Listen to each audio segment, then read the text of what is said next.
नमस्कार दोस्तों, आप सभी का आपके अपने YouTube channel DL study classes के प्लेटफार्म में बहुत बहुत स्वागत है। दोस्तों, आज हम रीजनिंग का पार्ट 21 करेंगे और रीजनिंग के इन सभी वीडियो में उन्हीं क्वेश्चनों को सम्मिलित किया जा रहा है जो कि आपके प्रीवियस ईयर के एग्जाम में पूछे गए हैं और आने वाले एग्जाम में पूछे जा सकते हैं। तो जाके आप लोग रीजनिंग के इन सभी पार्ट को एक बार जरूर देखिए ताकि आपको पता चल सके कि किस प्रकार के क्वेश्चन हमारे एग्जाम में पूछे जाते हैं। तो चलिए अपने क्वेश्चन की ओर आगे बढ़ते हैं। इसमें पहला क्वेश्चन दिया गया है। क्वेश्चन है कि 55 विद्यार्थियों की कक्षा में शीतल का स्थान बाएं से 28वां है, तो बताइए दाएं से कौन सा स्थान होगा। यदि इस प्रकार के क्वेश्चन जब भी पूछे जाएं तो इसके लिए आपको एक सूत्र होता है, एक फार्मूला होता है। वह सूत्र होता है आपका टोटल विद्यार्थी बराबर दाएं प्लस बाएं माइनस 1। इसी फार्मूला पर रखेंगे। टोटल कितने हैं, तो टोटल 55 है, बराबर दाएं से कितने हैं, तो दाएं से हमें ज्ञात करना है, तो दाएं ऐसे लिख देंगे।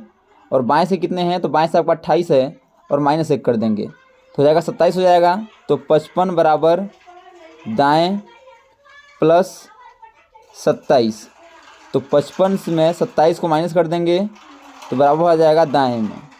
तो 27 माइनस करेंगे कितना बचेगा आपका 28, 28 बराबर दाएं। तो हमारा आंसर हो जाएगा कि बताइए दाएं से कौन सा स्थान होगा। तो उसका दाएं से आपका 28वां स्थान होगा जो कि आपका ऑप्शन नंबर डी में मौजूद है। इसे इसका option number D correct answer हो जाएगा। अगला क्वेश्चन दिया गया है कि उस विकल्प का चयन करें जो तीसरे शब्द से ठीक उसी प्रकार संबंधित है जिस प्रकार दूसरा शब्द पहले शब्द से संबंधित है। बताना है जिस प्रकार ताला का संबंध चाबी से है उसी प्रकार अपराधी का संबंध इन चार ऑप्शन में से कौन से ऑप्शन से होगा। तो चलिए देखते हैं। जांच, रहस्य, अपराधी या अपराध सिद्ध। तो ताला का संबंध जिस चाबी से है उसी प्रकार अपराध का संबंध जांच से हो जाएगा, जांच से। इसलिए इसका ऑप्शन नंबर जो ये है यह करेक्ट आंसर हो जाएगा। अगला क्वेश्चन दिया गया है कि निम्नलिखित में से कौन सा विकल्प दी गई श्रृंखला को पूर्ण करेगा। देखिए दिया गया है श्रृंखला PTX AEILPT। अब देखिए इनके बीच का अंतर क्या है। तो यदि नंबरिंग करेंगे तो P आता है आपका 15 पे, T आता है 20 पे, X आता है 24 पे, A आता है 1 पे, E आता है 5 पे, I आता है 9 पे। अब इनके बीच का अंतर यदि निकालेंगे तो आपका 15 से 1 हुआ यानी कि डायरेक्ट 15 का अंतर है। और आपका यहाँ देखिए 20 से 5 हुआ है यानी 15 का अंतर है। और 24 से आपका 9 हुआ यानी 15 का अंतर है, यानी कि इसमें अंतर बहुत अधिक आ रहा है। जब भी आपको अंतर बहुत अधिक आए तो हम क्या करते हैं कि एक संख्या को छोड़ के देखते हैं। तो चलिए एक संख्या को छोड़ के देखते हैं तो हमें आसानी से क्वेश्चन हल हो जाएगा। तो हम P का संबंध सीधे यल से करेंगे। तो P आता है आपका 15 पे, सॉरी P आपका 15 पे नहीं आता है, P आपका 16 पे आता है, कहीं मिस्टेक हो गया। P 16 पे आता है, T आता है 20 पे, X आता है 24 पे। अब देखिए इसका संबंध हम यल से करेंगे तो यल आता है 12 पे, P आता है आपका 16 पे, T आता है आपका 20 पे।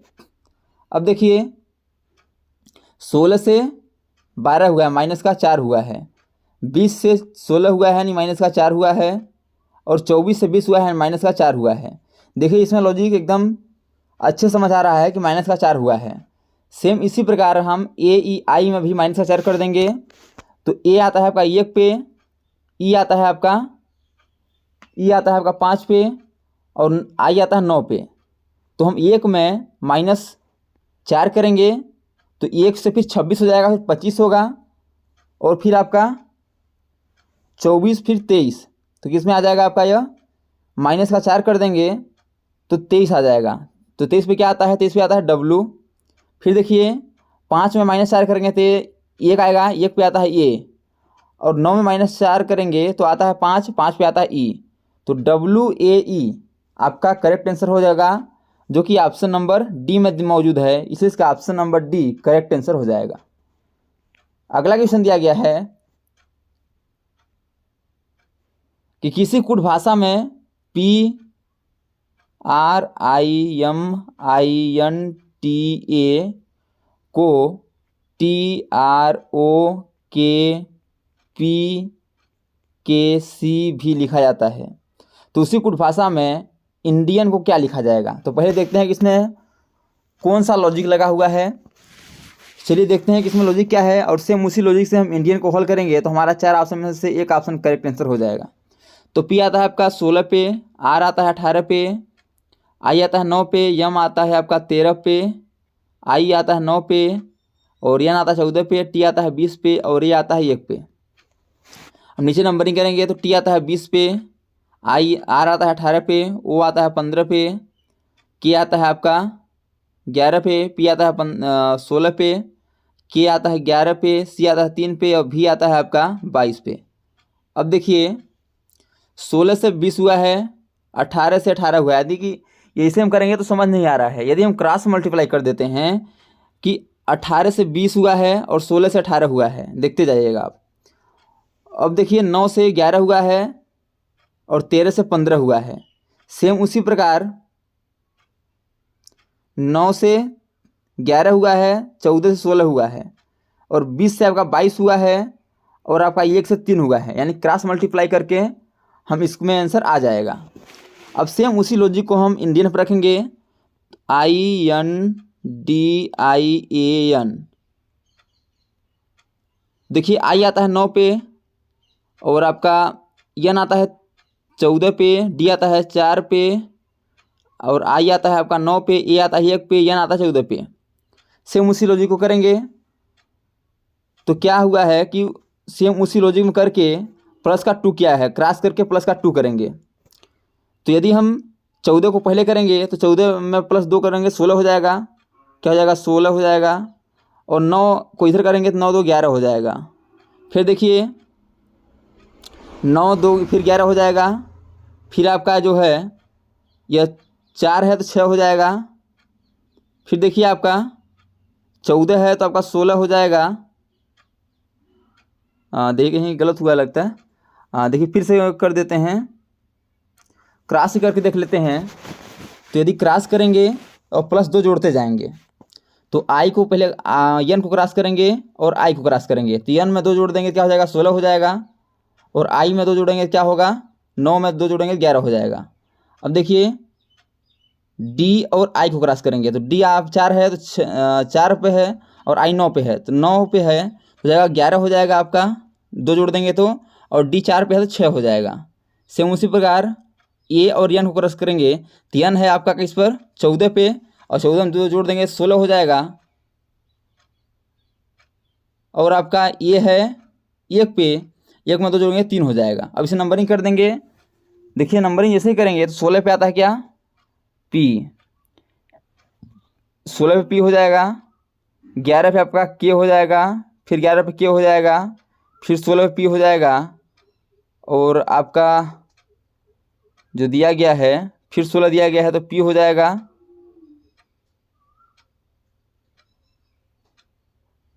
देखिए कहीं इसमें गलत कर रहे हैं, 16 पे पी हो जाएगा, 11 पे आपका के हो गया, और फिर 11 पे के हो जाएगा, 11 पे के हो जाएगा। और आपका जो 6 है 6 पे हो जाएगा आपका एफ हो जाएगा। और फिर 16 पे क्या हो जाएगा, तो 16 पे आपका फिर से पी हो जाएगा, और 3 पे हो जाएगा आपका सी हो जाएगा। यानी कि PAKK FPC देखिए किस ऑप्शन में है, तो यह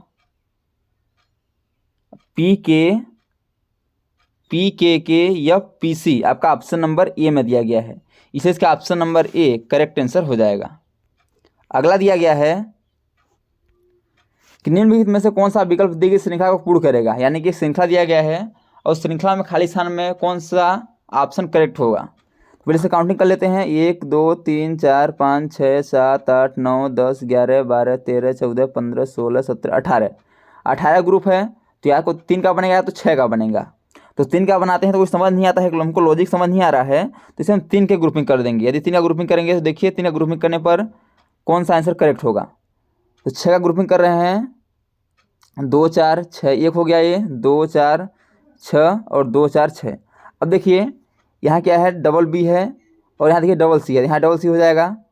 और यहाँ देखिए डबल ए है तो यहाँ डबल ए हो जाएगा, यानी double A double B double सी।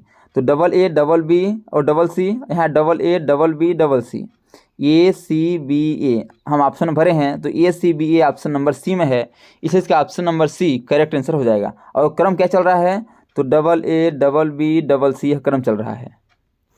अगला क्वेश्चन दिया गया है कि नीचे दी गई श्रृंखला श्रेणी में प्रश्नवाचक चिन्ह के स्थान पर कौन सी संख्या आएगी।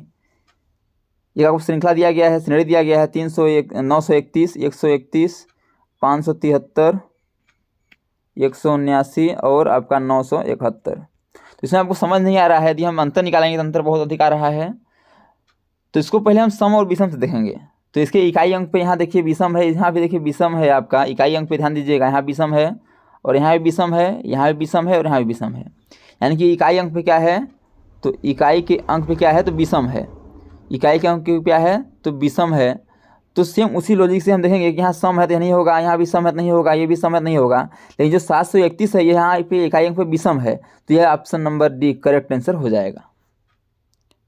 अगला क्वेश्चन दिया गया है, देखिए क्वेश्चन है आपका, यदि b is greater than n बराबर 1 इज ग्रेटर देन 6 लिखा जाता है और d is greater than t बराबर 2 इज ग्रेटर देन 4 लिखा जाता है, तो उसी लॉजिक से f is greater than p बराबर क्या लिखा जाएगा।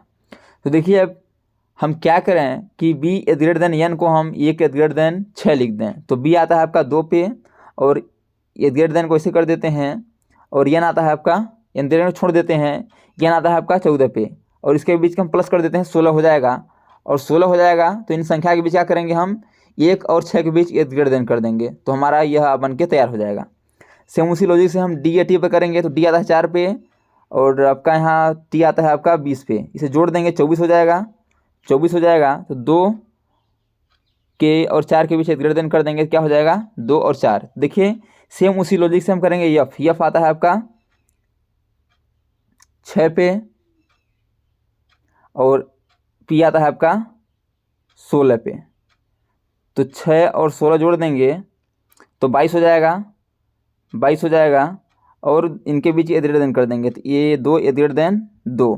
देखिए किस ऑप्शन में है, तो ऑप्शन नंबर बी में मौजूद है, इसलिए इसका option number B correct answer हो जाएगा। तो दोस्तों मैं ऐसा नहीं पूर्ण विश्वास करता हूँ कि ये सभी क्वेश्चन आपको अच्छे समझ आ रहे होंगे।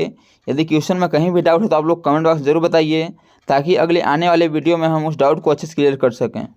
अगला क्वेश्चन दिया गया है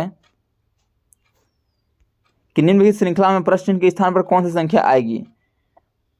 बताना है कि 4 को क्या करें 64 हो जाए। सेम उसी लॉजिक से 9 को क्या करें कि क्वेश्चन मार्क की जगह पे इन 4 ऑप्शन में से एक ऑप्शन करेक्ट हो जाए।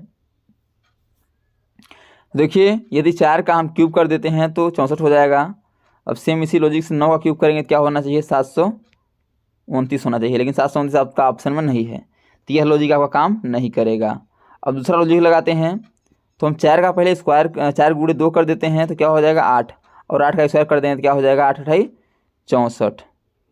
सेम उसी लॉजिक से 9 गुणे 2 कर देंगे तो क्या हो जाएगा 18 और 18 का स्क्वायर कर देंगे तो क्या हो जाएगा आपका 18 का स्क्वायर कर देंगे तो 18 का स्क्वायर 225 15 का हो जाएगा, 18 का 324 का हो जाएगा 324। आपका 324 इस ऑप्शन में है तो ऑप्शन नंबर बी में है, इसलिए इसका option number B correct answer हो जाएगा। नेक्स्ट क्वेश्चन दिया गया है, यह क्वेश्चन आपका वेन डायग्राम से है। क्वेश्चन है कौन सा वेन आरेख निम्नलिखित वर्गों को निरूपित करता है। सूर्य बुध तारा, सूर्य बुध और तारा के बीच में वेन डायग्राम बताना है। देखिए क्या सूर्य बुध हैं होते हैं, तो सूर्य बुध नहीं होते, इनके बीच कोई आपका संबंध नहीं है। क्या बुध तारा होता है, तो बुध आपका ग्रह तारा नहीं होता है। देखिए सूर्य का संबंध क्या तारा से है, तो बिल्कुल है, क्योंकि तारा के अंतर्गत ही सूर्य आता है। तो हमका वेन डायग्राम बनाएंगे, पहले हम बड़ा सा आपका तारा का बनाएंगे और तारा के अंतर्गत हम किस करेंगे सूर्य को करेंगे, और जो आपका बुध है बुध आपका अलग हो जाएगा क्योंकि यह ग्रह है। तो इस प्रकार आपका वेन डायग्राम बनेगा, इस प्रकार आपका ऑप्शन नंबर डी में बना हुआ है, इसलिए इसका option number D correct answer हो जाएगा। दोस्तों thanks for watching this video. यह वीडियो आपको कैसा लगा कमेंट बॉक्स में जरूर बताइएगा, और इसी प्रकार के ऑल गवर्नमेंट एग्जाम में पूछे जाने वाले GK GS math reasoning Hindi current affairs violation से संबंधित क्वेश्चनों को पाने के लिए हमारे यूट्यूब चैनल को लाइक शेयर सब्सक्राइब कर बेल आइकन को प्रेस करना न भूलिएगा, ताकि जब भी नई वीडियो अपलोड हो सबसे पहले नोटिफिकेशन आप तक पहुँचे। तो आज तक के लिए इतना ही, मिलते हैं नेक्स्ट वीडियो में, तब तक के लिए जय हिंद, वंदे मातरम।